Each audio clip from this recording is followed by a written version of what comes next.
So this one starts off with Homeless Emperor firing off on Spring Mustachio and the Iron, two A-class heroes. And of course, Homeless Emperor is a dragon himself, so this is an incredible feat for them. And it continues to make me think that they probably are going to become S-class in the future, maybe like in the final arc. But then we see that like Homeless Emperor isn't even trying, and he says it's hard to control the fire temperature to kill with comfortable rhythm. So either that's just a legitimate excuse, or it could be setting up a future foil for him. So then we're coming to Atomic Samurai getting behind the Iron with the Sun Blade, but we're going into this flashback now of him talking to Nichiren, and he says, ah yes, the Sun Blade is alive. It gauges its wielder to decide whether to lend its power. If you aren't accepted by it, then unsheathing it is impossible. And then Atomic says, sounds like something out of a fairy tale. It's like, bro, you live in a world with monsters and you yourself can cut things at an atomic level. But then we see him grab it, and I guess it's like scanning him, but he's also going into his like subconsciousness, and he's remembering Bang. He's being inspired by his mentality of being like a stream of water. And he does like his Shikai / domain expansion. It even gets like a little named attack thing, but it just says a reflective water surface. But yeah, he's like essentially going into the flow state shadow realm here. And he atomic slashes Homeless Emperor's spirit bomb. Amazing feat, of course, but then we get a glimpse of what he looks like, and the sword is like glowing now, but it's also like overtaking his arm, and he like no longer has pupils. And he's about to kill Homeless Emperor, but at the last second, Golden S steps in and the sword pierces his forearm. And he says, monsterization? Or perhaps not. This sword must be the reason. Then he tries to break it, but it lops his arm off clean. And the sword's like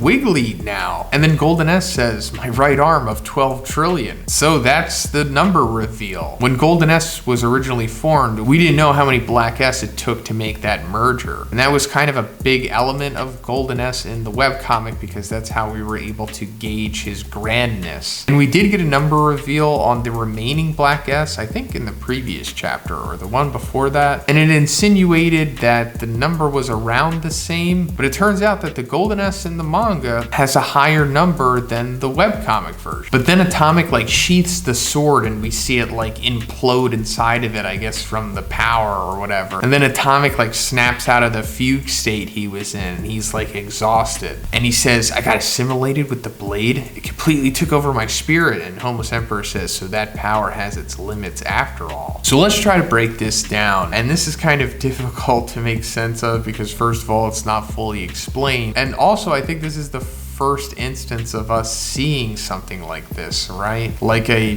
monsterized item or sword or something. Because that's what I think is probably going on here. Like, I don't think it's like an evil spirit that has taken over the sword, although it could be something like that, but it has to relate to like the monsterization process. So recently we saw with Tank Top Master that it's like heavily implied that his tank top has either gone through monsterization or gained some sort of sentience. It's very likely the former, meaning that I guess it's possible for you yourself to make something non-biological monsterized. So I guess that could explain this sword. Maybe there was like some outrageous swordsman back in the day or something, and he was so powerful that he was just bound to undergo monsterization for whatever reason. There's multiple that could cause it. But instead of him becoming a monster, he made his sword monsterized, kind of like how Tank Top Master has inadvertently turned his tank top into a monster. Because when we see Atomic holding it in that one panel, it's like overtaking his arm, and he looks just as much of a pseudo monster as Garo did. And also, we can't forget that there's like a companion sword to this, the Moon Blade, which Atomic has to go find. That's like his journey, because apparently once he has both of them, he'll have unparalleled power, which seems to be the case because just the Sun Blade alone was able to take off Golden Ez's arm. And I think at this point,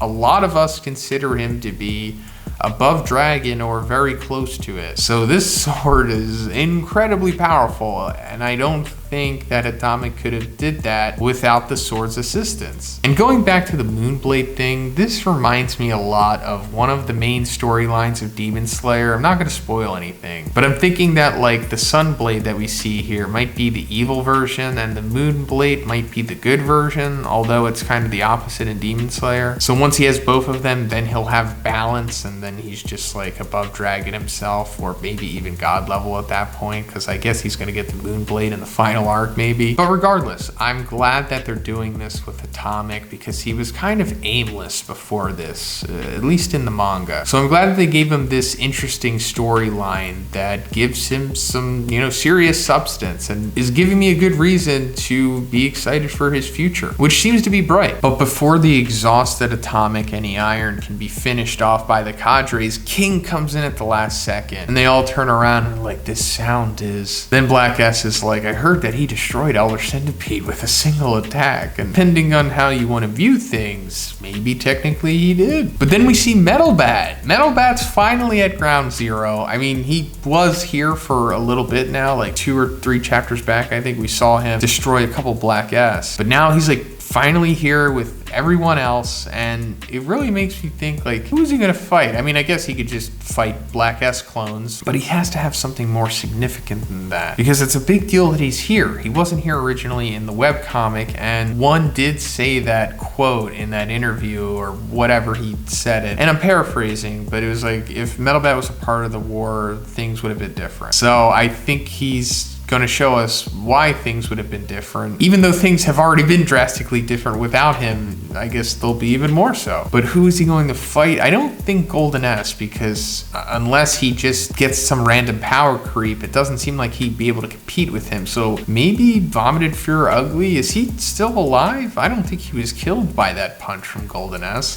unless he was. But then Black S gets angry and he's about to go after King, but then Golden S is like, wait a minute, we shouldn't act hastily. Right in front of us is the Hero Association's strongest fighter. He is King, the greatest obstacle. We should be more cautious than with Tatsumaki at full power. Let's all do this together. And then we get this amazing double spread of King facing down the Cadres. And I guess this is going to be like that panel. Like, this is like a big moment that happens in the webcomic, although his opponents are different. I won't say who they are because, you know, that's kind of spoilery, but just say that he doesn't originally face down this group. And then we get this hilarious internal monologue of like King having a meltdown, while simultaneously they think that he's like laughing at them. This is just like classic one. Then King turns around expecting Saitama to show up, but it's actually Puri Puri Prisoner and Child Emperor. But now that they're here, they can certainly help with things, but you know, they could only do so much. But let me know what you think is going to happen in the next chapter. And